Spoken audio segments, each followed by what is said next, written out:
প্রাণ ভরে শুনতে যাচ্ছি আলহামদুলিল্লাহি রাব্বিল আলামিন। সম্মানিত কর্মীবৃন্দ, আজকের এই কর্মী সমাবেশে সহায়তা করবেন বাংলাদেশ জামাত ইসলামী জয়নগর ইউনিয়ন সভাপতি জনাব মাস্টার এনামুল হক।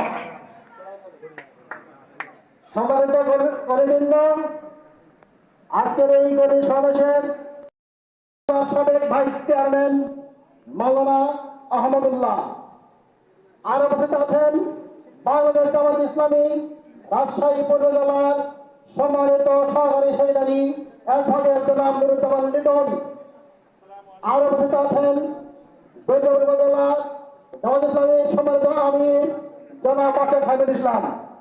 সম্মানিত করে ভাইয়েরা, এ পর্যায়ে মহানন্দার কোরআন থেকে তেলাওয়াত করার জন্য আহ্বান করছি হাফেজ রবিউল ইসলামকে। কোরআন থেকে তেলাওয়াত করছেন হাফেজ রবিউল ইসলাম।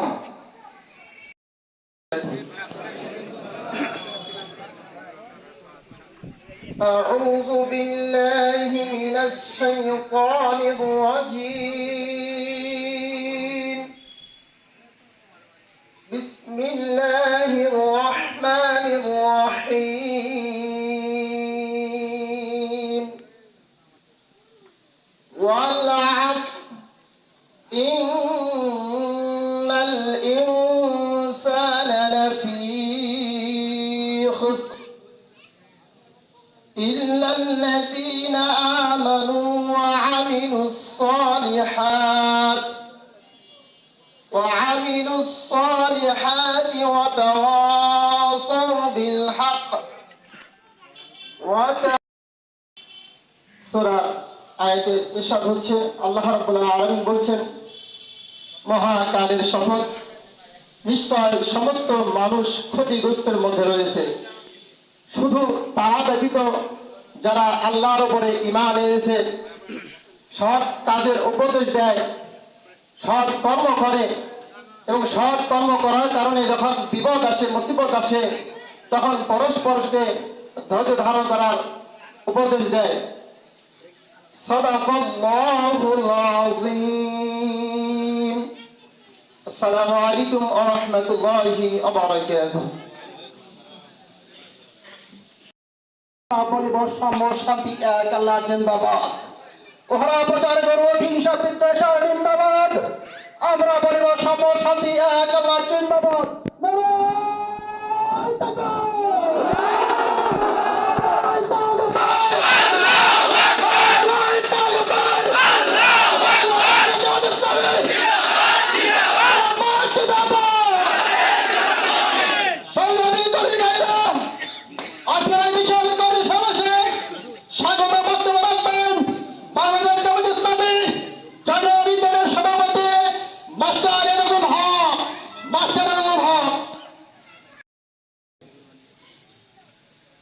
আলহামদুলিল্লাহ, আলহামদুলিল্লাহ আলামিন, আসসালাতু ওয়াসসালামু আলা সাইয়্যিদিল মুরসালিন ওয়া আলা আলিহি ওয়া সাহবিহি। সম্মানিত উপস্থিতি, আসসালামু আলাইকুম ওয়া রাহমাতুল্লাহি ওয়া বারাকাতুহু। উপস্থিত আছে নেতৃবৃন্দ, আমি যেহেতু আমার জন্য সময় খুব অল্প বরাদ্দ, আমরা অল্প সময় প্রদান করব, এজন্য আমি কথা ছাড়াই আমি কথা বলছি। অর্থাৎ বিভিন্ন পর্যায়ে যে নেতৃবৃন্দ আছেন আপনারা শুনেছেন, আমি সবাইকে ধন্যবাদ জানাচ্ছি। আমাদের ক্ষুদ্র ডাকে যে সমস্ত নেতৃবৃন্দ এসেছেন আমাদের মাঝে, আমরা তাদেরকে ধন্যবাদ জানাচ্ছি এবং শুকরিয়া আদায় করছি মহান রবের, যিনি আমাদের সবাইকে এক জায়গায় করে বসার তৌফিক দিয়েছেন। সবাই দিল থেকে বলে আলহামদুলিল্লাহ। যেই প্রিয় রাসূলের জন্য আমরা কাজ করছি, অর্থাৎ আল্লাহ রাব্বুল আলামিন কোরআন পাঠিয়েছেন রাসূলের মাধ্যমে, সেই কোরআনকে পৃথিবীর জমিনে বাস্তবায়ন করে সেই কোরআন অনুযায়ী পৃথিবী চলবে, সেটা একমাত্র আল্লাহর উদ্দেশ্য। নাহলে কোনো উদ্দেশ্য আছে বলেন? একমাত্র উদ্দেশ্য হচ্ছে আল্লাহর বিধান অনুযায়ী আল্লাহর জমিন পরিচালিত হবে এবং এই জমিনটা পরিচালনা করবেন এদেশের প্রতিনিধি। যেই রাসূল আমাদের জন্য এই কোরআন রেখে গেলেন এবং সুন্নাহ রেখে গেলেন, সেই প্রিয় রাসূলের প্রতি আমরা দুরূদ পড়ি, সবাই বলি সাল্লাল্লাহু আলাইহি সাল্লাম। সম্মানিত উপস্থিতি, আজকের জয়নগর ইউনিয়নের মারিয়া সরকারি প্রাথমিক বিদ্যালয়ে আয়োজিত কর্মী সমাবেশের আপনারা যারা উপস্থিত হয়েছে, আপনারা জানেন আমরা দীর্ঘ 15.5 বা 17টি বছর প্রাণ খুলে কথা বলতে পারেনি। আপনারা সবাই জানেন। এবং এর ভিতরেও আমরা বসে থাকিনি। আমরা আপনাদের মাঝে বিভিন্নভাবে মানুষ তৈরি করার চেষ্টা করেছি। আপনারা জানেন বাংলাদেশের এমন একটা ইউনিয়ন পাওয়া যাবে না যে ইউনিয়নে ইউনিয়ন সভাপতি নেই বা আমির নেই। বাংলাদেশের প্রত্যেকটা ইউনিট অর্থাৎ প্রত্যেকটা ওয়ার্ডে ওয়ার্ড সভাপতি না থাকলেও ম্যাক্সিমাম ওয়ার্ড সভাপতি রয়েছে, অর্থাৎ 5টা-7টা ওয়ার্ডের নিচে নাই, অর্থাৎ প্রত্যেকটা ওয়ার্ডে রয়েছে। এটা কার মেহেরবান? আল্লাহর মেহেরবান। আমাদের নেতৃত্বকে কখনো শেষ করা যাবে না। সবাই আমাদের ভাই। আমরা বাংলাদেশের মানুষকে নিয়ে ইসলামী হুকুমত কায়েম করতে চাই। কেউ আমাদের শত্রু না। শত্রু বলেন? আমাদেরকে যারা আমাদের কাছে আসবে আমরা প্রত্যেক ভাইকে স্বাগত জানাবো, কিন্তু অপরাধীকে নয়। এর মানে নয় যে অপরাধ করবেন আর পার পেয়ে যাবেন, এটা কখনো হতে পারে না। ইসলাম কখনো অন্যায়কারীকে আশ্রয় দেয় না, দেয়? কখনো দেয় না। সন্ত্রাসকে কখনো জায়গা দেয় না। আমাদের কাছে যে কাজটা হবে, আপনাকে কোরআন এবং সুন্নাহ অনুযায়ী জীবন গড়তে হবে। আদারওয়াইজ আপনাদের এই জায়গায় থাকার অধিকার কারো হবে না।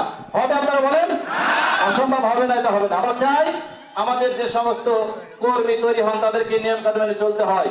আমাদের রাসূলের সুন্নাহ অনুযায়ী আমাদের দলকে ছোট করে দেখার কোনো সুযোগ নেই।